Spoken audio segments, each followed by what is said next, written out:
Slaunch everyone, Darren Lynch from Irish Titan here with an episode of Commerce Over Crack at Reraw. Sorry, a little Reraw with my microphone there. Reraw's Gaelic for chaos. So I am here with Ben Marks. How you doing, Ben? Doing well, sir. How are you? Good, good. Another e-commerce veteran that I love talking to and learning from, learning alongside. We've been at it a while. We have. Why don't you share with everybody what you're up to these days, Ben? Well, I have been enjoying, after many, many years on the platform side of the business, I've been doing some consulting. Most recently, I signed on to be managing director of the Commerce Operations Foundation, which is a completely neutral trade association here in the U.S., built around the order exchange network. And really our goal is just that we have a very concise, precise set of nouns and verbs that that systems can use to talk to each other for especially post-order operations, right? But it's built from the ground up, like as working on the MCP standard.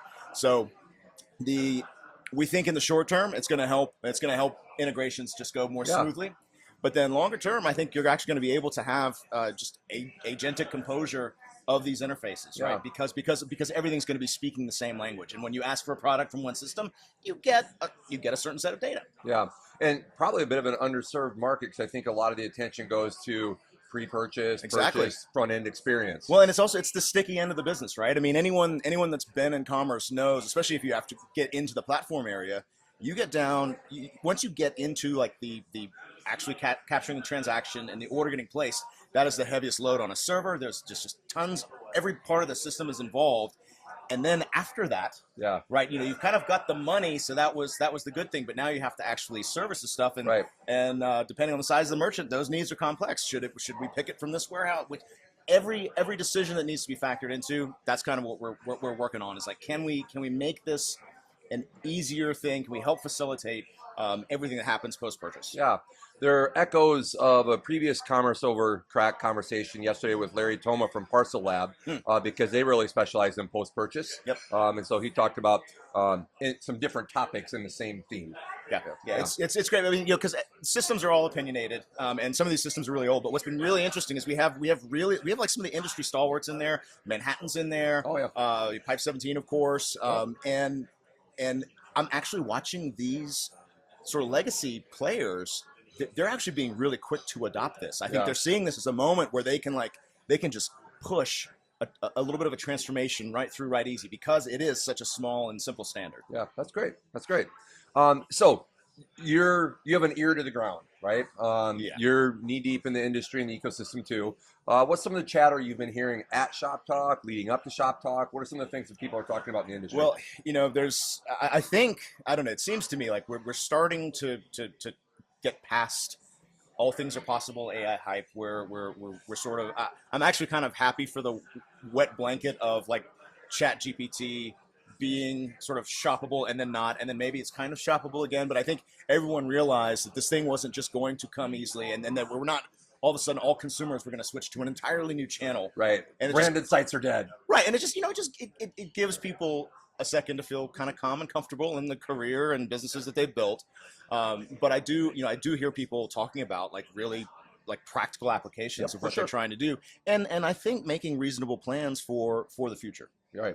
I think it's sometimes hard to convey an AI position that's blended in both reality and optimism. Yeah. Because if you don't act frothy about AI, sometimes you're seen as a cynic. Yeah. If you act frothy about it, sometimes you're seen as unhinged. And there are parts of AIs and its impact on commerce that have already taken root. Yep. There are parts that are taking shape rapidly, like discovery, and then there are parts still TBD on the checkout. It is interesting. I mean, when I left Shopware last May, I was approached by a couple guys I knew from the ecosystem, and they had built it's called Namacore, and it basically makes the search bar more of a conversational interface. And it really was quite a shift. And I feel like this is actually where we've been trying to get. This was actually what we were probably promised with conversational commerce years ago, was like the ability to actually have an intelligent sort of interaction, with an interface, but one that's actually, it understands the context, understands not even just the context you're giving it, but also pulling additional context.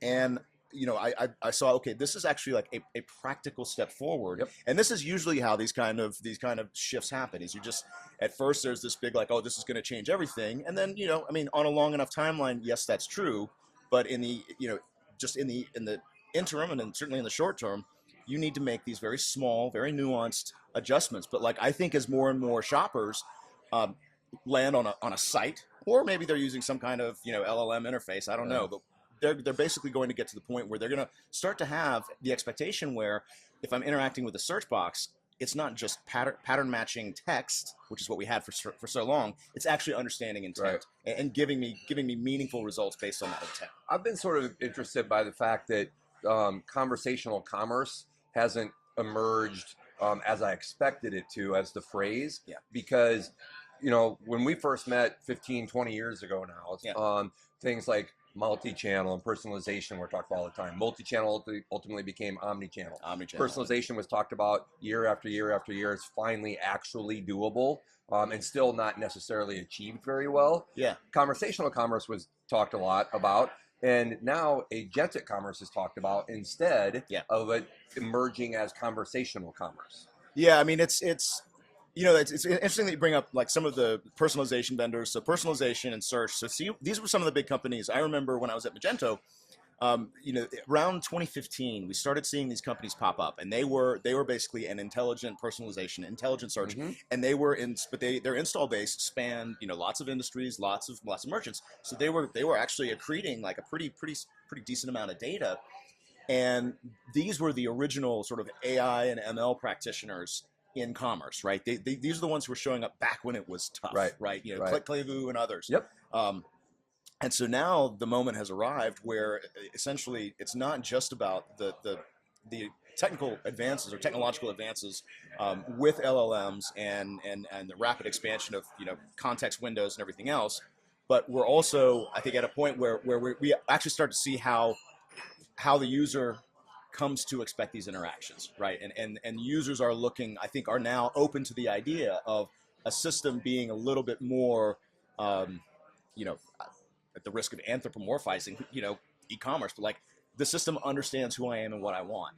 And it really, it's just this very gradual adjustment of consumer behavior that's going to be the thing that sort of limits the shift. The thing I keep bringing up is like, we are 25 years, give or take, into e-commerce, and the majority of shopping experiences is still like a virtualization of grabbing a cart, walking through aisles, putting stuff in a basket, and then checking out, right? So I think if we go down the road 20 years from now, kids that have grown up digitally native, that have grown up with LLMs in every corner of their lives, I think we're going to see a generational shift, but it's going to take a generation to get there. Agreed. So let's start to land the plane with this question. Okay. What do you think we as the ecosystem collectively,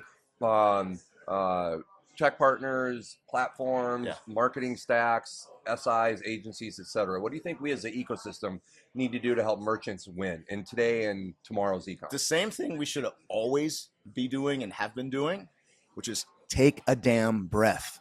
Don't, get out from underneath your marketing imperatives and everything. And don't put a bunch of cockamamie hype out there.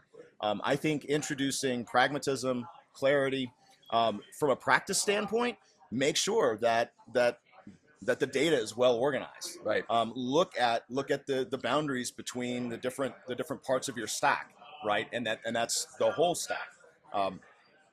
And just essentially set people up for success, because we don't know necessarily where the next most important transformation, like sort of AI-led transformation, is going to happen. Right. We have some ideas about it, but I think as long as we are keeping our keeping the merchants' environments clean, well orchestrated, then that will lend itself to to wherever this moment takes us. Yeah, I think that it's been sort of refreshing with all of the advancements over the last couple of years, empowered by AI, I would say, right? That it's revealed that meet the new boss, same as the old boss. A lot of the best practices that we've been preaching forever Yep. have been revealed to be the best practices. Yep, exactly. The importance of data hygiene, structured data, having your data curated and understanding how it's well positioned for multiple channels. Yeah. We've been saying that for years, and it's more important now. It's clearly important now. And I think you also do have to look at the what's actually coming out from the vendors, right? Because I think, and again, there's this need to put headlines out there, right? To your point, like you've got to sort of go out with this kind of braggadocio about what you're doing and how you're AIifying everything. Right. But when I was at Shopware, like we had when ChatGPT came out, we were supposed to have a budget meeting like two months later. By the time I got out there into Germany for this meeting, like they'd already done the budget because we were like saying like, hey, this is going to change everything, and we were the first platform at the time to release AI-backed features. And but the thing that was important about it to me was not being able to say that we were first, but that we had actually built things into the operations side. This wasn't eye candy for the customer shopping the site. This was actually just trying to make it easier and better and faster for store operators to do that. And it's been great watching the industry, take this on. But I think you should be paying attention to how does the decisions and the priorities of the vendors in my stack, in my constellation of solutions, how are they? What's their roadmap? How are they adjusting their product? And does it feel pragmatic? Does it feel realistic? And really, does it help me operationally? Because the consumer side of it is actually, I think, easier. But letting one person do a lot more and sort of feel less and less like they're using software and more just like they're just orchestrating the business. Yeah. That's when you're going down the right path. Thank you for the pearls of wisdom, Ben. It's been great riffing with you like this over many years now. Always a pleasure. Now, Irish car bombs? Right, yeah. Sláinte, everyone. Thanks for tuning in to an episode of Commerce Over Craic. More to come.